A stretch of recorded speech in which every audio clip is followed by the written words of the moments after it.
Assalamu alaikum and good morning. If you don't mind, we would wait for 2-3 minutes. Professor Ellenbogen was participating at the other panel and needed just to go quickly to the bathroom. He will be back. But until he's coming, maybe let me introduce myself. My name is Suad McKennett. I'm a special correspondent for the New York Times in German television. Special correspondent, what does this mean? It means that I'm responsible for the coverage of security issues. Since 9/11, for the last 10 years, I'm covering so-called terrorist groups. I had interviewed a couple of Al-Qaeda leaders. I spoke to people who went to training camps in Waziristan and in other countries.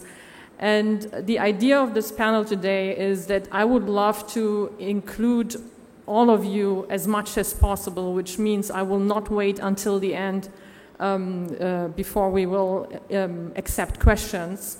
And the idea of how we're going to start this panel is each of the gentlemen will have 5 minutes to introduce himself and to give an introduction about what he thinks, how the world does look like today, 10 years after 9/11.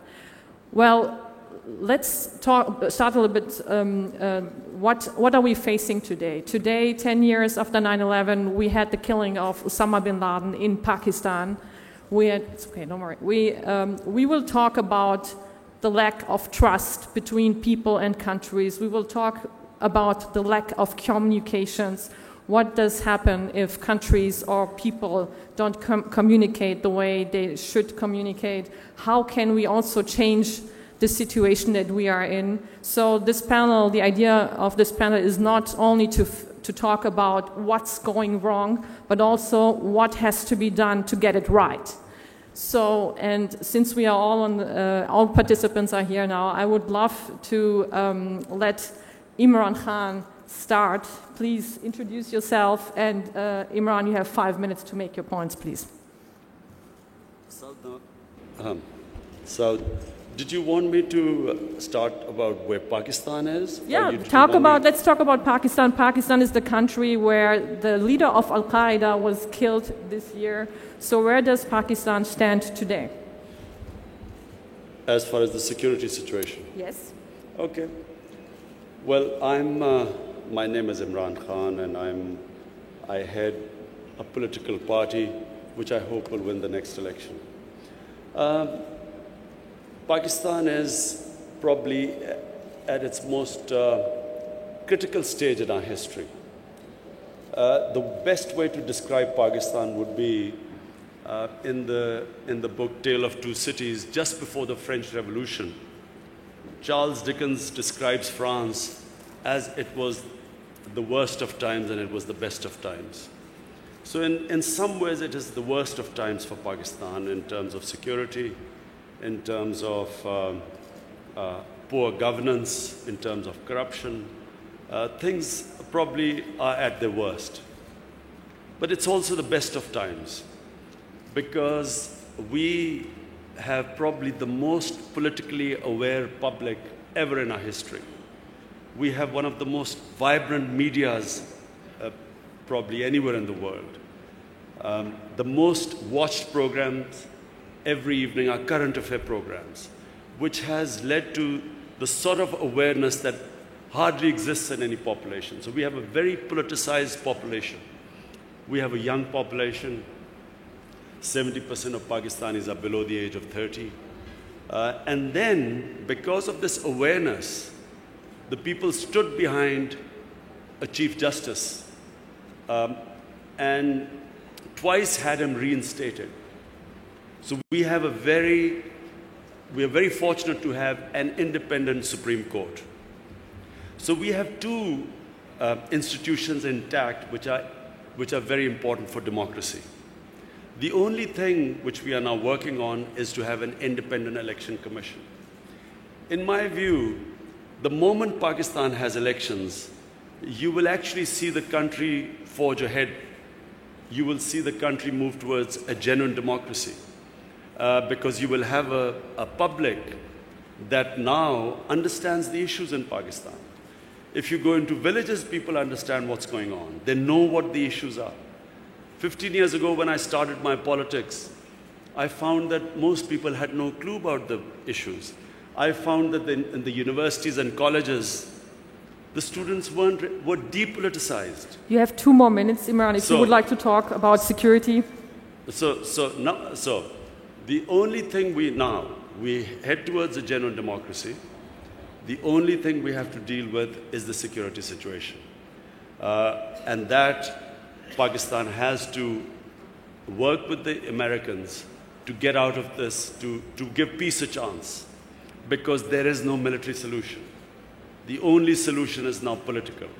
And what Pakistan should do is try and convince the Americans that Pakistan can be an ally in having a peaceful solution, a political solution, rather than keep on a tried and failed policy of more military operations. Thanks very much, Imran. So, Professor Ellenbogen, Pakistan could be an ally. We thought Pakistan is already an ally. Please, the stage is yours. You have 5 minutes to introduce yourself and make your points. Lovely. I've barely met Imran, and I'm already going to be annoying him, which is a shame. So maybe we'll have a chance to have a coffee afterwards and break bread. I don't agree that in this particular case, well, let me start with a general topic. And introduce yourself, please. Yeah, sorry, Mark Ellenbogen, the U.S. Democratic Party. I'm on the National Advisory Board, and I was one of the vice chairs until recently, and I'm not speaking for the party, and I'm not speaking for the government. I always have to say that. The United States is, of course, just recently moved 2,500 troops into Australia. That is the proposal to move troops in, and it'll happen. And it's beginning to look at how it needs to approach the world and the kinds of security issues that we're looking at. In the previous panel, I talked about sort of this proaction and prevention. The prevention part includes some of the things that Mr. Khan has talked about. How do you deal with stabilizing civil society? How do you deal with the questions of food, with fractioning of states? And I think we need to do much more in that area. But I also think, of course, fortunately or unfortunately, the United States still has a big military, and it's still called upon to use that military at times, and I think it'll be some time before that doesn't happen. And it's true that we have, over the history, and certainly during the Cold War, Pakistan was considered an ally of the United States. And I think there are still many people, including myself, who'd like to see Pakistan as an ally. Some of that was challenged during the mission to get Osama bin Laden. There's still a lot of questions that have been raised, why somebody could have done what he did and be in the middle of a, well, I'll call it loosely a democratic society. And so that's raised some distrust in my country, and it's raised some distrust amongst people. Whether an election itself will have, as Mr. Khan has said, genuine democracy come into Pakistan, I think remains to be seen. And I think there are a lot of issues that Pakistan has to deal with, and who am I to lecture somebody who is running and hoping to become prime minister? So time will tell, and I hope that you can tackle them all, sir, because trust me, it's a huge job. I'm afraid I don't see the best of times in Pakistan at all at the moment. I see it truly as the worst of times. You have 2 more minutes, Mark, please. Wow, I've actually used part of my time. I'm shocked. And I do think that Pakistan can still be and should be an ally, but I think that it has a lot of issues to work on, and we all know the saying in English, if you don't, sort of deal with your own issues first, you can't focus on dealing with other issues. Having said that, Pakistan's not the only country on the planet that's facing these things, and there are questions about how China is going to deal with things. China is a fairly incredible country, and we produce most of our things there, but they're continuously hacking into our computer bases and fighting us in other ways. The FSB in Russia has taken over from the KGB and continues to create problems now in an economic sense.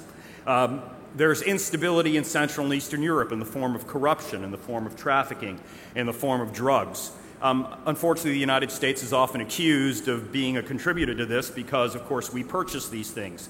Having said all that, I'm not an oracle. I'm not, I'm a person who tries to learn, but there are many things that we still need to learn ourselves in our country, and we're continuing to do that. So who knows if we're even going to be in power by next year, but having said that, I think that you'll see And this, I think I can say, that the Democratic Party and people in the party would like to work with Pakistan. We just haven't figured out where to begin with that process. Thank you very much. Since we are now talking about Pakistan, General Attar, I would like you to introduce yourself and also maybe comment on some of the things that Professor Ellenbogen said. Why is there a lack of trust between the United States and Pakistan? Well, I'm Major General Attar Abbas. I'm basically a cavalryman, but dealing with the military's public affairs since last 4 years. Thank you very much for inviting me for the panel. Let me reflect on what we have achieved or what we have failed to achieve in last 10 years after 9/11 in the security domain, as per our lessons learned according to our own different peculiar environment. Now, in the last 10 years, I think we have faced dilemmas like security versus liberty, security versus development.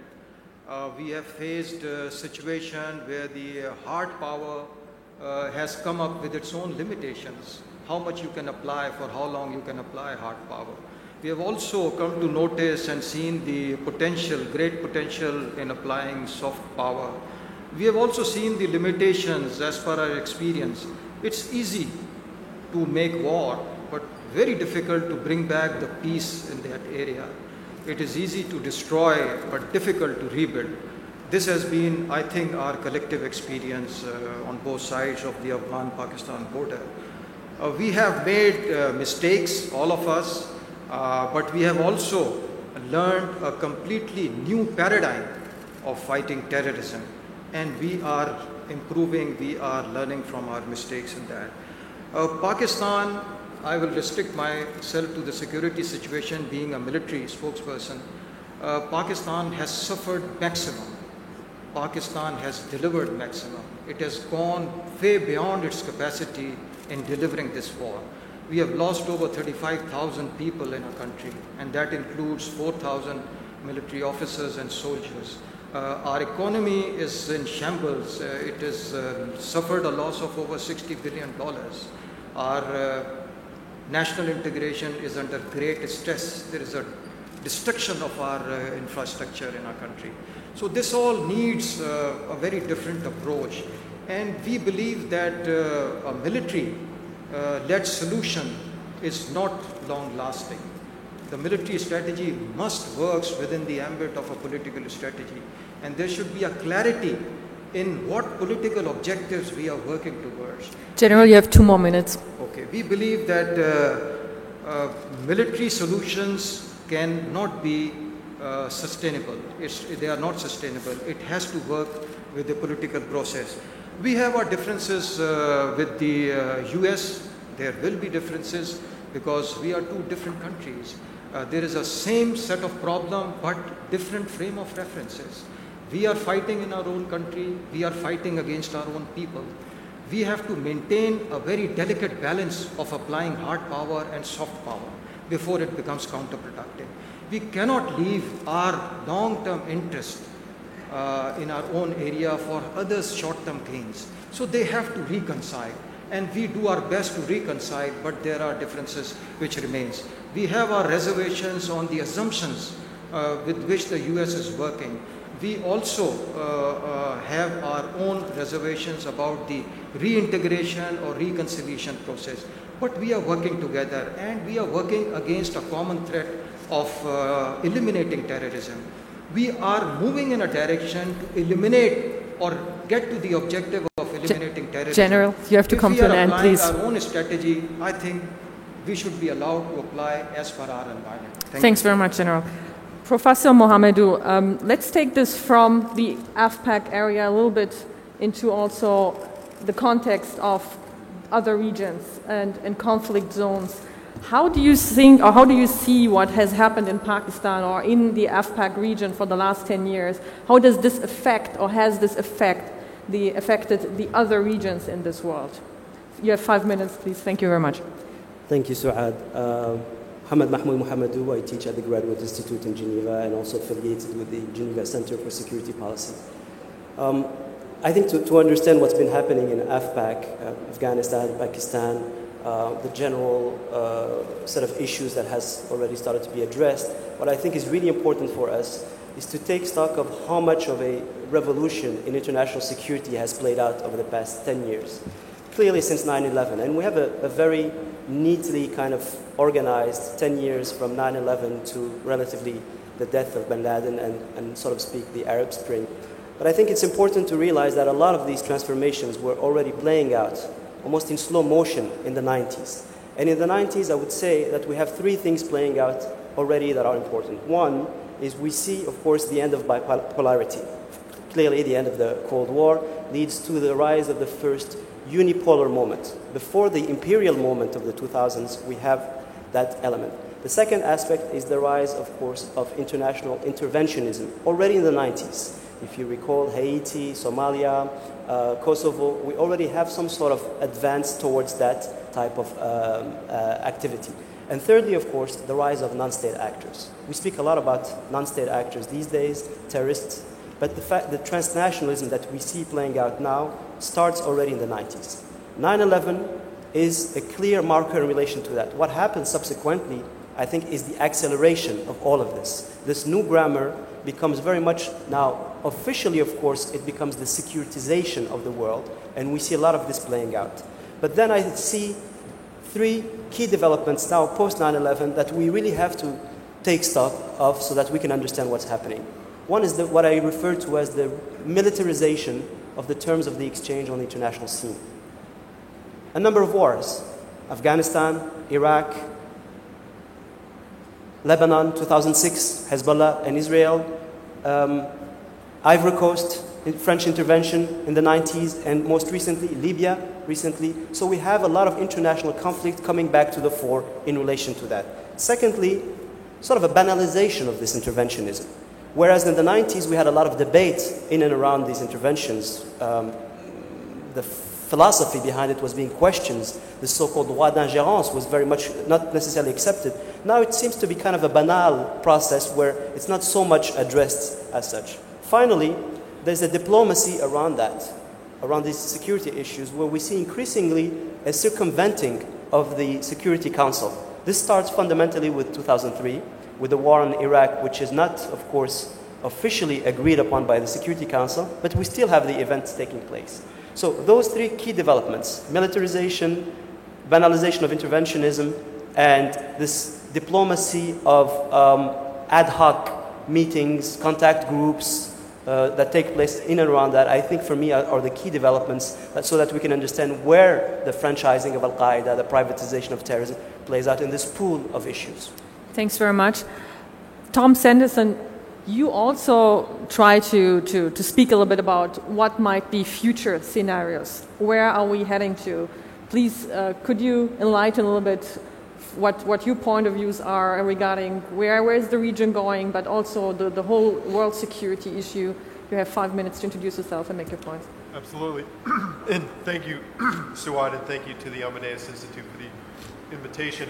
Just a couple of months ago at CSIS, I'm working the Transnational Threats Project at the Center for Strategic and International Studies in Washington, D.C., CSIS. We look at a number of issues, but for the last 15, 16 months, we looked at the future of Al-Qaeda and its associated movements. And we did that through a series of field visits, including to Mali, a number of case studies and scholarly research. And what we did was we came up with 5 different scenarios for where we see Al-Qaeda and its associated movements going. And we describe Al-Qaeda and its associated movements as being Al-Qaeda core, or the senior leadership in Pakistan, the Al-Qaeda affiliates, and we know who these are: AQIM in the Sahel, Al-Shabaab in Somalia, AQAP in Yemen, AQI in Iraq, and other groups in the Southeast Asia and South Asia. So what we did was we painted a picture of the world in 2025.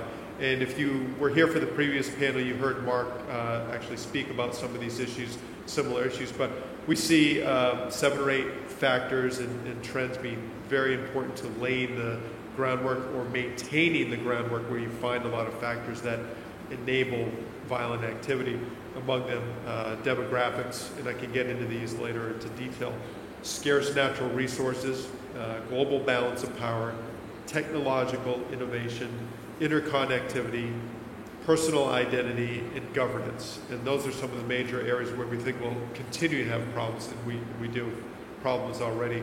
The 5 scenarios that we came up with were in 2025, in a resurgent al-Qaeda core, an affiliate-driven al-Qaeda and associated movements, essentially what we have today, where the affiliates are essentially the center of gravity as opposed to the senior leadership.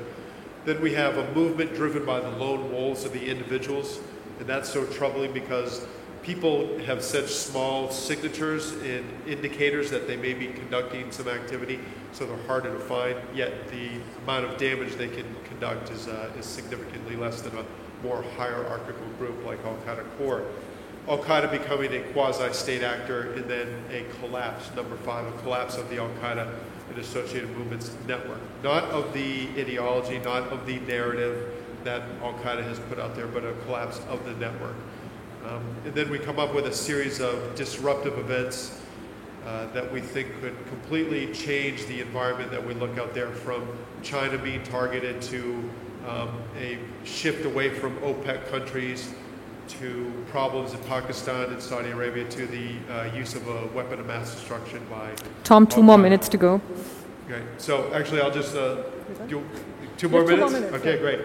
And actually focusing on South Asia, we're about to launch a new project that puts a specific focus on South Asia.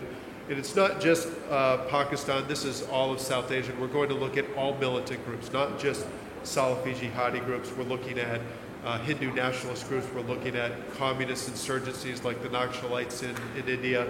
We'll be looking into Bangladesh, into Sri Lanka. So we're looking at this area as a whole, just because there's a lot of disruptive activity, and it feeds into other areas, from Central Asia, where 20% of Afghanistan's heroin goes, to Southwest Asia and into Western China, into Xinjiang. And we see this as a key area. It's a major focus of the U.S. Even if we're redeploying forces out of Afghanistan, this is going to be a major focus of our energy, our intelligence resources, and our diplomacy. Thanks very much. Dr. Ullman, having heard all this and having heard that, what might happen to Pakistan and other countries, where do you see this is going to? You have 5 minutes to introduce yourself and tell us a little bit what your points of views are.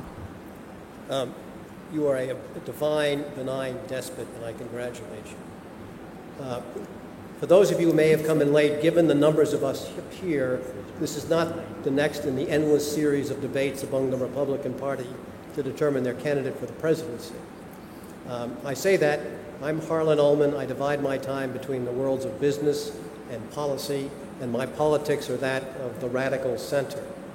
To understand where we need to go, we need to understand what are the biggest problems and dangers and challenges we face today. I would argue that unlike the litany of problems you've heard at this session so far, the biggest danger is the absence or lack of governance that extends from Afghanistan to Zaire, with the United States in between. And piled on that is the reality that the international structure that was put in place largely after World War II is largely not relevant, or indeed a relic. And that refers to the United Nations, it refers to Bretton Woods, the IMF, the World Bank, NATO, and the European Union. These institutions, however effective in the past, for the present are not effective in dealing with the multitude and complex nature of the challenges and dangers we face. We also are busted in terms of money. So under these circumstances, what do? We need to exercise our brains and not our pocketbooks. So let me give you 3 bold, imaginative, provocative, and I think effective ideas of what needs to be done to cope with the national security issues that we face. First, regarding Pakistan and Afghanistan. Make no mistake, we are not doing well in Afghanistan. Governance is not working, development is not working. And indeed, in Pakistan, the problems are far worse than have been referred to so far in the panel. It seems to me what we need to do is to convene an international conference consisting of the regional and local powers, Afghanistan, Pakistan, India, China, Iran, Russia, the United States, Turkey. And the purpose of that group needs to be to come up with a political solution. We failed to do this at the Bonn Conference in 2002, and we have been derelict, in my judgment, in pursuing. The only way we're going to get a measure of stability, and I emphasize the term measure, is through some kind of an international conference, and we need to lock the doors until the participants come up with some solution. Second, the issue of nuclear weapons and proliferation. Here, too, I propose a conference among the nuclear powers to include the United States, Russia, Britain, France, China, India, Pakistan, Israel, and Iran, and possibly Brazil, Argentina, and South Africa, which gave up its programs. The purpose of this conference needs to be to focus on preventing the use or spread of nuclear weapons. We worry about the security, for example, of Pakistani nuclear weapons. And you have 2 more minutes to go, sir. I don't need 2 minutes. But statistically, Pakistani weapons have been far more secure than American nuclear weapons. And if we're worried about Pakistani weapons, what about Indian nuclear weapons? And what about Israeli nuclear weapons? We need to convene a conference to discover and discuss how we can prevent the use and spread. And in part, if Iran wants to seek nuclear weapons, the fact of the matter is, unless we are prepared to invade and occupy that country, we're not going to be able to prevent it. So if Iran does get nuclear weapons, do they have in place the security and all the other requirements to make sure that they can be handled responsibly? Third, as Nixon went to China in 1972, the strategic leverage the West has in Europe is Russia. When we expanded NATO after the Cold War, we failed to deal with Russia. If, for example, we want to deal with Iran, Russia may have the keys to the kingdom. Russia is the principal provider of nuclear capacity to Iran. For that nuclear capacity, you need magnetic bearings for the centrifuges to refine uranium, which also produce plutonium. Would the Russians be interested in a grand bargain? They are neuralgic about the missile defense that NATO is putting in place in Europe to prevent against a putative Iranian nuclear weapon. And your 2 minutes are over, sir. If you took away Iran's nuclear weapons, you don't need missile defense, and you can integrate Russia into NATO. Final comment. Okay. My sermon comes from Will Rogers, the great American political satirist. Observing the tragedy of the 1930s, Rogers said, "What got us into this situation was only stupidity, and perhaps the only way we get out of this mess is stupidity." I hope that stupidity does not become the default setting for the international environment. Thanks very much, sir.